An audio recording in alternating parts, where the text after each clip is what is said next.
Hey grillers, Brad here from BB Grill Shack. Today, I'm going to be making a brisket on my old Traeger and taking you guys along with. Let's go ahead and get started. I know a lot of you guys have cooked brisket before, and maybe a lot of you haven't. But today, I'm going to be cooking one on my old Traeger at home and showing you guys just how easy it is. Brisket can be pretty intimidating, and a lot of people don't do it because it's so intimidating and so big. It's actually not that hard of a meat to cook. You just need a good smoker that's going to be able to smoke for minimum like 6 to 8 hours and up to however long you want to smoke your brisket. Today I'm just going to be doing a simple at-home brisket. I'm doing a whole Packers brisket and I'm not really trimming it that much. I'm not doing anything too special. This is just how I make brisket at home, smoked and pretty simple. So the first thing you want to do is buy a brisket, and what you want to look for is probably a whole brisket. If you want to do just a flat, that's okay too, and just a point would work good for if you're doing burnt ends only, but I would recommend a whole Packer brisket. They're usually going to be between like 10 to 20 pounds, so get something that'll fit your occasion and that you're going to be able to use fully. You can also freeze it and use the leftovers later, which is what I do. Try to buy a USDA Prime or Choice brisket. You can get these at your local grocery store. Costco usually has a lot of Prime. Prime is going to be the preferred grade here, and then Choice will be second best. Select for a smoked brisket, I would probably avoid. Start by removing the packaging. You can just cut it open and throw it away. Then start trimming your brisket. We're going to keep it simple today, and we're just going to cut off some of the big fat chunks, maybe a little bit of silver skin, but for the most part, we're not splitting the brisket. We're not doing anything fancy. This is just an at-home recipe. I ended up just trimming off a couple of these big chunks of fat. I got some silver skin off too. Not all of it, but enough, and a little bit of the pieces of fat. This entire edge looked pretty gnarly, so I took that off to expose some fresh meat underneath. And then I flipped it over and took off some fat from the back as well. Don't take off too much of the back fat. The next step is to season the brisket. You can do pretty much whatever you want here. I commonly inject briskets. I'm not injecting this one. You can use whatever seasoning you want. I'm using just salt and pepper. It's a good classic. It's super good on beef. So that's what I'm using, and it's gonna be awesome. I like to season the fat side first because I will be cooking with this side down. Then I flip it over, season the top, and just look at how beautiful this seasoning is. Use as much as you need or as much as you want. Now that we've got our brisket all seasoned and everything, it's time to start smoking the brisket. So go ahead and turn your smoker on to 250 degrees Fahrenheit. We're gonna put it in there low and slow for at least 5 hours to get a nice good bark and smoke ring. I'm using a pan to keep my brisket in. I like this because it keeps my smoker a little bit more clean and I can collect all the juices that come off of the brisket.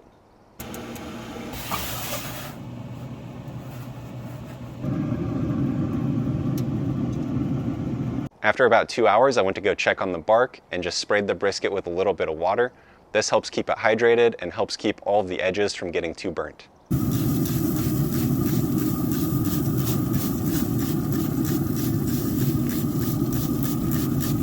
After 4 hours, I checked on the brisket again, gave it another little spritz of water, and this time I inserted the temp probe so I can start monitoring the temperature, and we started off at 4 hours at about 140 degrees.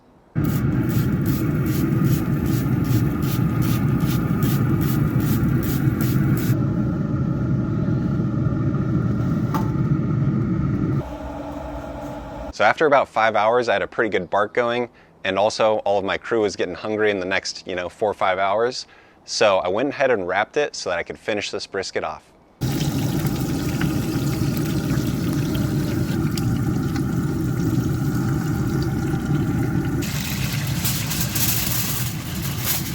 What I like to do for my at-home brisket is I just wrap it over the top with a couple layers of foil to keep the steam in.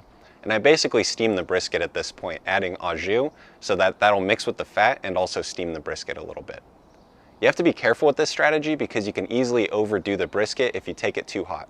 That's why we're monitoring it with our temperature probe.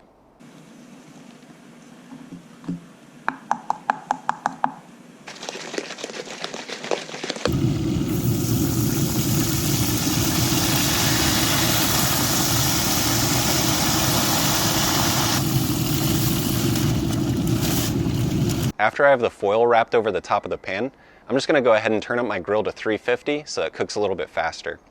Since we're not adding any more smoke at this point, a lot of people actually will take this out of their grill and just throw it in the oven because it's basically the same. Set your oven to 350 and you can save yourself some pellets or some charcoal. All right, so a brisket's been cooking for another about hour, 2 hours wrapped, and we've reached a temperature of 195 to 200 degrees.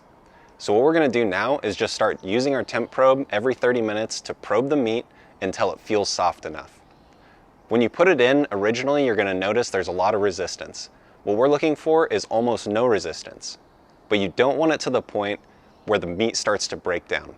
If the beef starts to break down into shredded meat, you've overshot the target, and unfortunately, you're gonna have shredded brisket, which is still good, but not what we're looking for today. All right, so my brisket came off at 205. That's when it probed out as good. I took it off. I'm gonna release some of the steam so that the bark doesn't get too ruined on this one. I'm gonna drizzle the whole thing with butter, and this is gonna help rehydrate the meat with fat and add a little bit of butter flavor. When you're drizzling this with butter, don't forget to reach down into the bottom of the pan and utilize some of that great beef fat too. Then I wrap it back up and I'm gonna let it rest for 45 minutes minimum. Probably more like an hour, hour and a half until it gets a little bit cooler so that it's nice and rehydrated.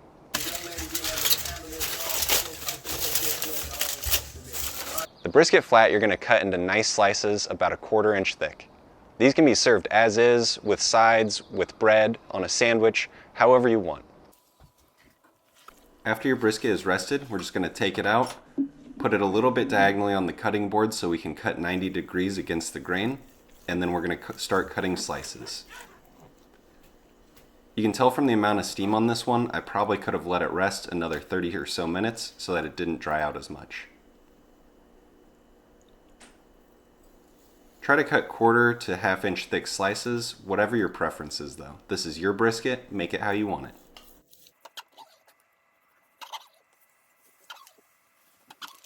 And check out this bend test that I did on mine. You can see that it's almost fall apart, but it doesn't quite.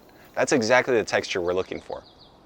Mine looked a little bit dry, so I just added a little bit more butter to help it rehydrate.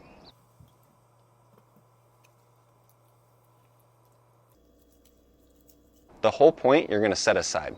You can turn that into slices also, but it'll be a little bit fattier. What I like to do is cube it up, throw it back on the smoker with some brown sugar and butter, and turn it into nice little burn ends. Thanks for sticking around today, you guys. I really hope that this inspired you to try a brisket. If you haven't tried a brisket, go ahead and try it. This is my permission I'm giving you to go ahead, go out there, take the risk. It's really not hard. Hopefully this video will help you out, and if not, there's a bunch of videos on YouTube that will help you to make a brisket. You're gonna love it, your family will love it, your friends will love it. Get out there and do it. Thanks again, guys. Have a good weekend.